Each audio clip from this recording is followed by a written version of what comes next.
Aba-aba Erika menarik tangan Rin dengan cepat setelah membuka pintu besar ganda di ujung lorong. Ruangan di balik pintu itu sangat gelap. Rin yang masih berbicara untuk menghilangkan kegugupan dan rasa takut, sampai harus mencari-cari dan menarik-narik tangan Erika agar dia tak dibawa masuk. "Tolong Erika, ampuni aku," teriak Rin.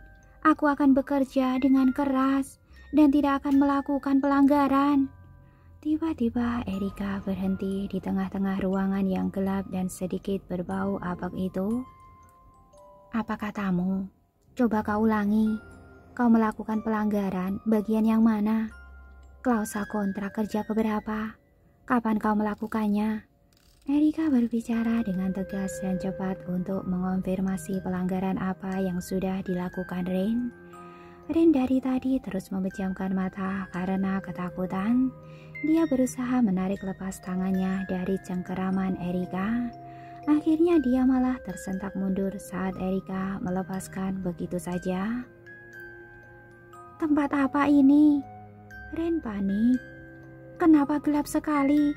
Kenapa baunya sangat aneh?" Rin terus meraba-raba dalam kegelapan. "Tapi aku tidak mencium aroma logam ataupun kotoran. Seharusnya jika ini adalah ruang penyiksaan atau penjara bawah tanah, maka aku akan mencium banyak sekali aroma darah, tubuh yang membusuk, atau kotoran yang mengering selama bertahun-tahun, atau bau pesing dari para korban penyiksaan yang ketakutan." Rin terus berujar dari keguman seperti orang bingung. "Rin Orwell, tenangkan dirimu," tegur Erika. Rin meraba-raba benda-benda di sekitarnya. "Erika, di mana kau? Tolong jangan tinggalkan aku. Erika." Klik. Tiba-tiba cahaya kekuningan menerangi ruangan itu. Rin merasa matanya terbakar. Dia cepat-cepat melindungi matanya dengan lengan. Perlahan-lahan Rin mengejapkan mata untuk menyesuaikan penglihatan dari gelap total ke terang benderang. Hal pertama yang Rin lihat adalah kain penutup warna putih yang berterbaran di seluruh penjuru ruangan super besar itu. Sekilas dia juga melihat sebuah ranjang bertiang dengan korden berumbai melingkupi. Di sisi lain, Rin melihat ada banyak sekali perabotan yang juga ditutupi oleh kain putih. "Erika, ini bukan ruang penyiksaan." "Apa maksudmu, Rin Orwell? Aku tak pernah sekalipun berkata akan membawamu ke ruang penyiksaan atau penjara bawah tanah, bukan? Jika kau memang ingin mencobanya, kita bisa melakukannya lain waktu. Tapi hari ini seperti katamu, kita tidak punya banyak waktu untuk membuat Pangeran Dagut keluar dari istananya dan pergi ke balai kota untuk memenuhi undangan makan malam." Rin mengangkat tangan tanpa suara. "Iya, kau benar. Jis Dauntis dan undangan makan malam. Astaga. Jadi kita kesini untuk itu?" "Tentu saja, untuk mencari bahan dan peralatan yang kau perlukan." Erika mulai kesal pada Rin. Perempuan dengan rambut disanggul tinggi itu berjalan ke satu arah. Dia menggenggam salah satu ujung kain penutup dan menyingkapnya dengan cepat.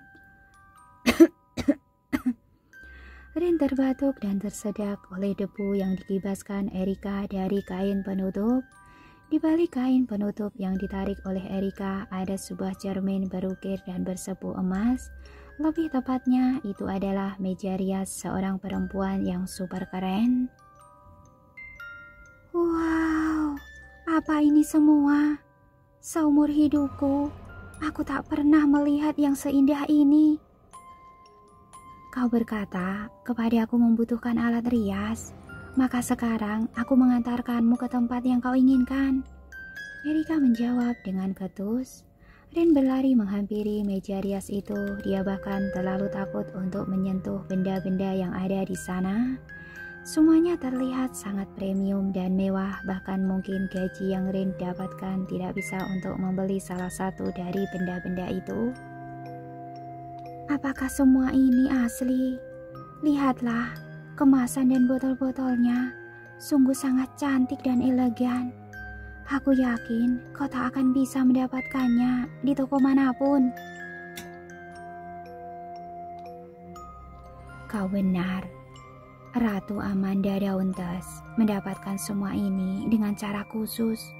Semua peralatan kecantikan ini buatan tangan dan dibuat dari bahan-bahan alami. Semua dikerjakan dengan tangan-tangan yang handal secara manual. Astaga, apa kau yakin semua ini masih aman untuk dipakai? Kapan terakhir dia menggunakannya? Kau tahu, masalah kosmetik harus memiliki standar keamanan tersendiri. Cukup, Rin Orwell. Aku mengerti dan paham maksudmu. Desah Erika, meski aku tidak yakin apakah benda-benda ini masih bisa digunakan atau sudah kadaluarsa. Itu adalah tugasmu untuk mencari tahu. Aku sudah berusaha memberikan yang terbaik untukmu. Kau mengerti? Rin terpaku dan dengan susah payah dia menelan ludah. Dia tak bisa berdebat Erika lagi. Ini adalah usaha maksimal yang bisa Erika lakukan untuk memenuhi permintaan Rin. Rin celingukan menatap ruangan yang super besar itu dengan banyak kain penutup di atasnya. Dia menarik salah satu kain penutup meja dan mengibas-ngibaskannya hingga debu berterbangan. Kali ini Erika yang terbatuk-batuk akibat debu. Biar kau juga ikut merasakan, gumam Rain. Dia merentakkan kain penutup yang sudah dikibaskan dari debu ke permukaan lantai. Rain cekatan mengambil seluruh peralatan kecantikan yang ada di meja sang ratu dan memindahkannya ke permukaan kain putih itu. Apa yang akan kamu lakukan, Rin Orwell? Kau harus berhati-hati. Semua benda ini harganya sangat mahal. Bahkan kau tak akan bisa membayangkan untuk membelinya. Oh, tenang saja Erika. Aku melakukan semua ini untuk putra kesayangan sang ratu. Seharusnya dia tidak akan keberatan. Sang ratu bisa membelinya kapan saja.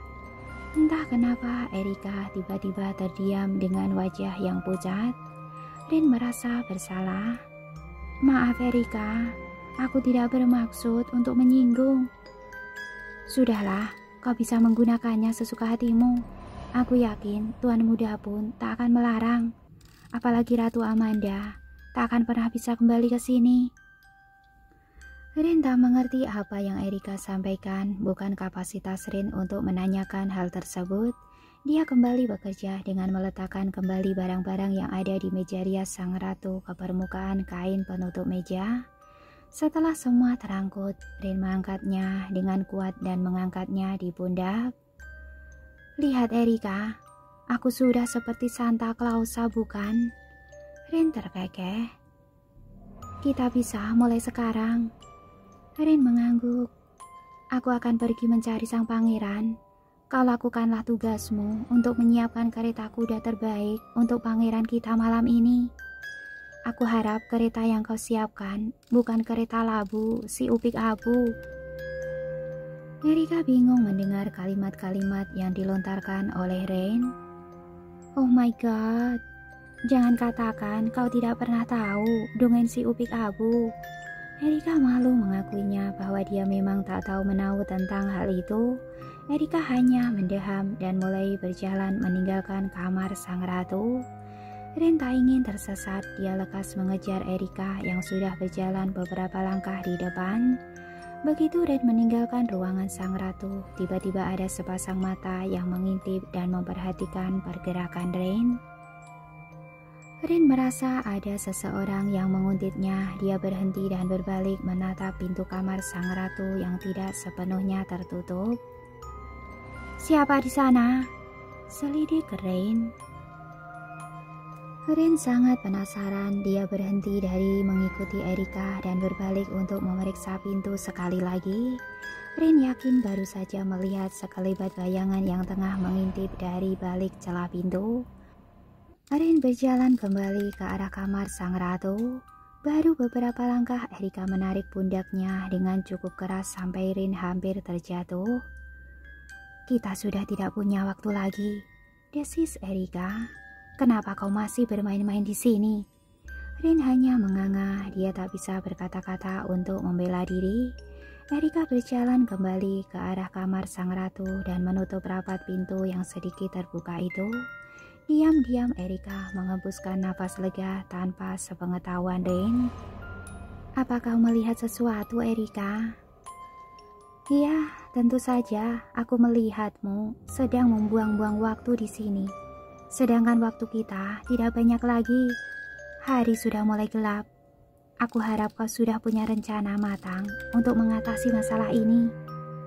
Rin memutar bola matanya dengan kesal. Tanpa bicara lagi, dia betulkan letak taplak meja di pundaknya yang berisi perlengkapan kosmetik untuk acara makan malam di balai kota.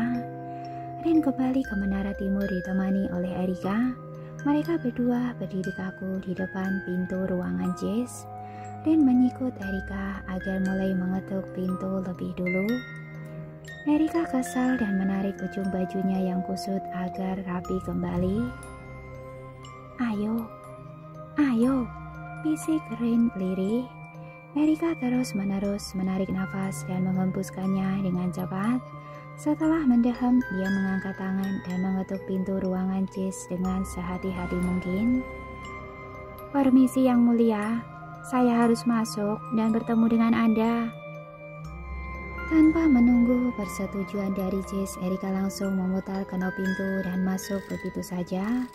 Rin terus mengekor di belakangnya dengan membawa buntelan taplak meja di pundak.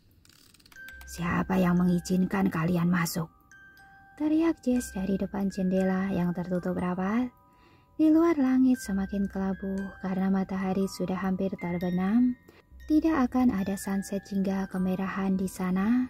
Selama musim dingin, seluruh langit kerajaan Darkwood berubah menjadi kelabu pucat. "Seperti yang sudah saya sampaikan beberapa waktu yang lalu, Yang Mulia," Erika mulai pembicaraan. Dia mengeluarkan buku catatan dan mulai membaca daftar acara yang harus Jess hadiri selama seminggu ini. "Acara terakhir di minggu ini adalah makan malam di balai kota. Anda harus bersiap-siap untuk menghadiri acara makan malam ini. Saya dan Rin akan di sini untuk membantu Anda." "Aku tidak akan pergi ke sana," ujar Jess. "Anda harus datang Yang Mulia," ujar Erika penuh penekanan. "Aku tidak akan pernah menghadiri acara itu, apapun yang terjadi," Erika membalasnya dengan nada yang semakin mendesak. "Anda, Yang Mulia, harus." Posisi Rin yang berada di tengah-tengah antara dua perdebatan itu sangat membuatnya tidak nyaman. Sedangkan waktu yang tersisa untuknya sangat terbatas sekali. Rin maju selangkah dan memotong percakapan antara Erika dan Jess. "Biar aku saja yang membantu Yang Mulia untuk bersiap-siap. Aku pikir kau masih punya pekerjaan lain yang menunggumu, bukan, Erika?" Erika mendesah.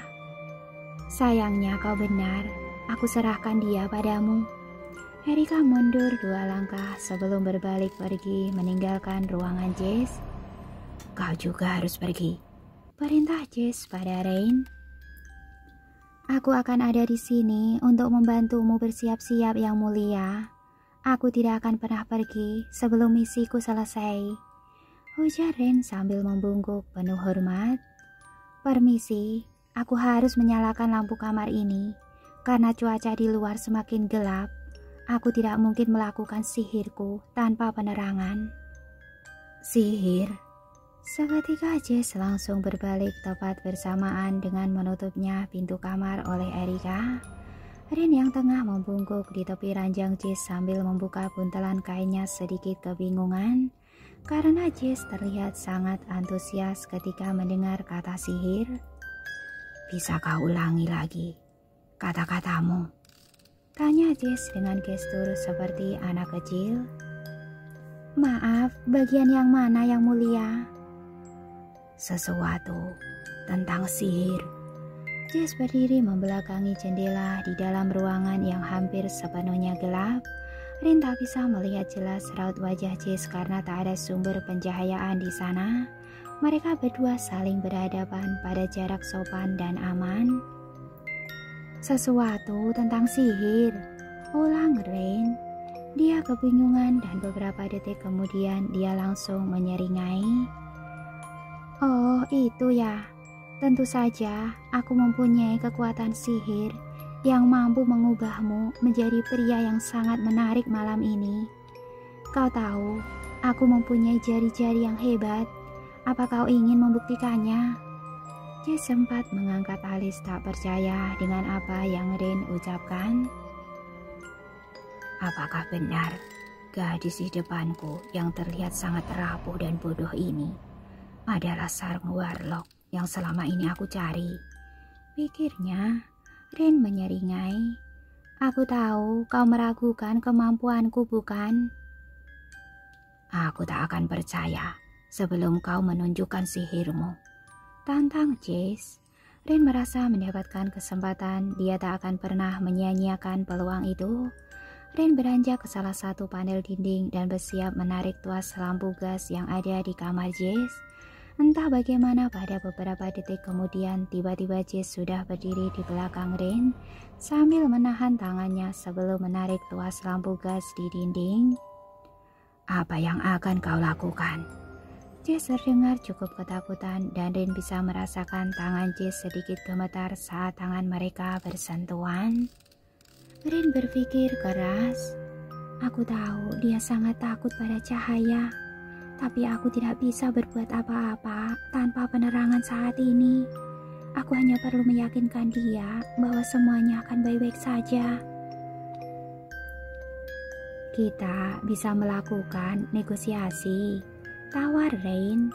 Rin masih belum bisa melihat wajah Jess dalam ruangan yang semakin gelap. Dia bisa merasakan ketegangan semakin menguar dari sekujur tubuh Jess. Ketegangan itu seakan-akan menyekik Rin hingga dia merasa sesak nafas. Negosiasi apa yang kau tawarkan untukku pada saat seperti ini? Suara Jess sangat mengintimidasi. Dia malah menunjukkan cakar-cakar tajamnya yang tiba-tiba mencuat dari masing-masing ujung kuku. Rin menelan ludah jika dia sampai gagal dalam misinya kali ini. Mungkin malam ini akan menjadi malam terakhirnya. Dia tak akan pernah bisa keluar dari kastil ini, apalagi bertemu dengan ayah ataupun kehidupannya di kota. Oke, dengarkan aku baik-baik. Rin menarik nafas dalam dan menghembuskannya perlahan. Entah apa yang terjadi antara dirimu dengan orang-orang di luar istana. Tapi satu hal yang aku tahu, bahwa makan malam ini sangat menentukan masa depan dan kehidupan banyak orang. Maka malam ini bukan hanya tentangmu, tapi tentang kita, kami, dan mereka di luar sana. Jess berdiri dengan postur tubuh yang semakin menegang. Siluet tubuhnya terlihat jelas ketika matahari semakin condong ke sisi barat.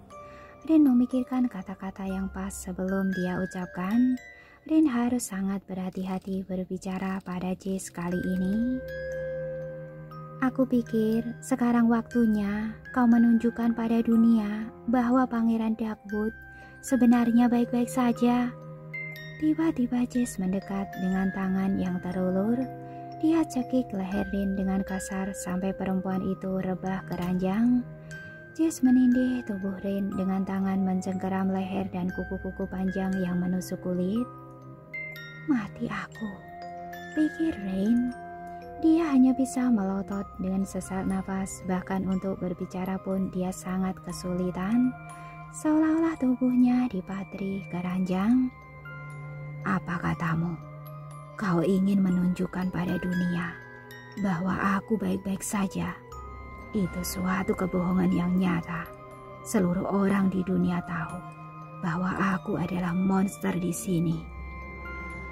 Entah bagaimana, Rin tiba-tiba menemukan kekuatan. Dia mendorong dada Jess sekuat tenaga hingga pria itu tersentak dan berdiri tegak.